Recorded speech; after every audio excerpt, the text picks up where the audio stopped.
Hello મિત્રો, કેમ છો બધા? મજામાં જશો અને હું પણ મજામાં છું. આજે આપણે બનાવવાનું છે પાન શરબત, એટલે કે આપણે પાન ચોટ પણ કહી શકો છો અને પાન શરબત પણ કહી શકો છો. તો આપણે નાગરવેલના પાન લઈ લેવાના છે. તો આ રીતના આપણે સરસ ધોઈ અને કોરા કરી લીધા છે અને પાનની આ રીતની કટકી કરી નાખી છે. આપણે ખાંડ જોશે, પાંદ જોશે, ગુલકંદ, વરિયાળી અને એલચી અને દૂધ. અને તમારે પાણીમાં બનાવવું હોય તો પણ તમે બનાવી શકો છો, પણ હું આજે દૂધમાં બનાવું છું. તો આપણે પાનની આ રીતની કટકી કરી લેવાની છે અને એમાં આપણે વરિયાળી અને એલચી એડ કરી દઈશું. પછી આપણે 2 મોટી ચમચી જેટલું ગુલકંદ એડ કરીશું. આ રીતની મોટી ચમચી લેવાની છે અને એને મિક્સર જારમાં પાણી એડ કર્યા વગર જ આપણે પીસી લેવાનું છે. તો હાલો પીસી લઈએ ગુલકંદ એડ કરીને. તો જો આ રીતનું તમારે બેટર તૈયાર કરી લેવાનું છે પાંદ અને વરિયાળીનું. તો સરસ મજાનું આપણે બેટર તૈયાર થઈ ગયું છે અને એમાં થોડીક આપણે પાણીની જરૂર હતી એટલે આપણે ઠંડુ પાણી એડ કર્યું છે. તમારે નોર્મલ પાણી એડ નથી કરવાનું, થોડુંક ઠંડુ પાણી એડ કરવાનું છે, 2 થી 3 ચમચી જેટલું. તો સરસ આ રીતની ઘાટી ગ્રેવી થઈ ગઈ છે. દૂધમાં આપણે થોડી એવી ખાંડ એડ કરી અને આ રીતે બ્લેન્ડર મારી દીધું છે, કેમ કે દૂધ આપણું ઠંડુ હોય છે એટલે આપણે બ્લેન્ડર મારવું પડે છે, નહીંતર તો ખાંડ આપણે એમને પણ ઓગળી જાય છે. અને આપણે દૂધને ગેસ ઉપર નથી ચડાવવાનું, એટલા માટે આપણે ઠંડુ જ દૂધ રાખ્યું છે. હજી આપણે થોડો બરફ એડ કરવાનો છે દૂધને ઠંડુ રાખવા માટે. તો જો આપણું દૂધ રેડી થઈ ગયું છે, ખાંડ ઓગળી ગઈ છે સરસ રીતે અને આપણે બરફને આ રીતે નાના નાના ટુકડા કરી લીધા છે. બરફ એડ કરી દઈશું આપણે.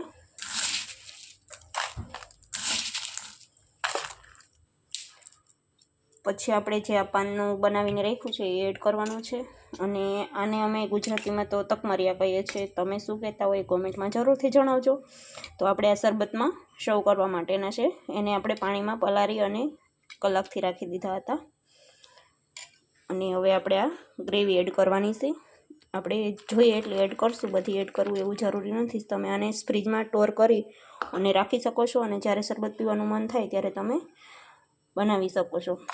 આ શરબત ઉનાળામાં ખૂબ જ ઠંડુ અને પીવાની પણ બહુ જ મજા આવે છે. તમે તમારા ઘરે કેટલા બનાવો છો એ જરૂરથી મને કોમેન્ટમાં જરૂર જણાવજો. તો આ રીતે સરસ રીતે બધું મિક્સ કરી લેશું અને તમારે આ ગ્રેવીને ગાળીને એડ કરવી હોય તો પણ કરી શકો છો. પણ ગાળીને એડ કરશો ને તો વરિયાળી અને પાનનો ટેસ્ટ બરાબર નહીં આવે, એટલા માટે આપણે એમનેમ જ ગ્રેવી એડ કરી છે. અને તમને એમ થાય કે આપણે આ ટુકડા આવે છે એ નથી મજા આવતી, તો તમે આ શરબતને ગાળીને પણ સર્વ કરી શકો છો. તો ઠંડુ શરબત મસ્ત મજાનું રેડી થઈ ગયું છે. ગ્લાસમાં સર્વ કરવા માટે આપણે લઈ લીધા છે તકમરિયા અને થોડો બરફ. તમે જોઈ શકો છો આ રીતનો ગ્લાસને સર્વ કરવા માટે. અને આ આપણું શરબત રેડી છે. તો હાલો હવે શરબતને સર્વ કરીશું ગ્લાસમાં.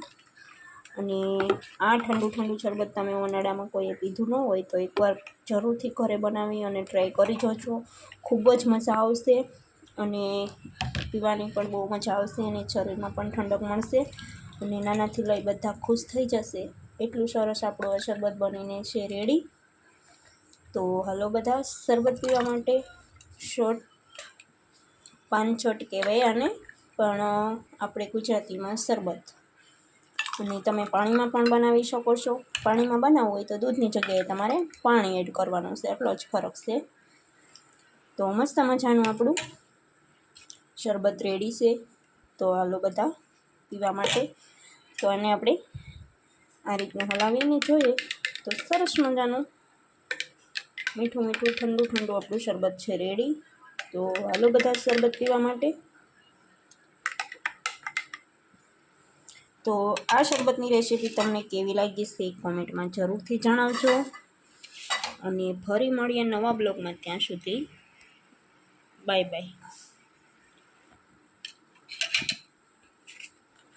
તો આપણે આ રીતનું કંઈક નવું બનાવીએ તો ઘરના બધા સભ્યોને મજા આવે અને ખુશ થઈ જાય અને જોતાં જ બધાને ખાવા પીવાનું મન થઈ જાય એવી ઉનાળાની ઠંડી વાનગી તૈયાર છે. તો હાલો અમે પણ પી લઈએ અને તમે પણ બધા પીવા હાલો. ફરી મળીએ નવા બ્લોગમાં, ત્યાં સુધી બાય બાય.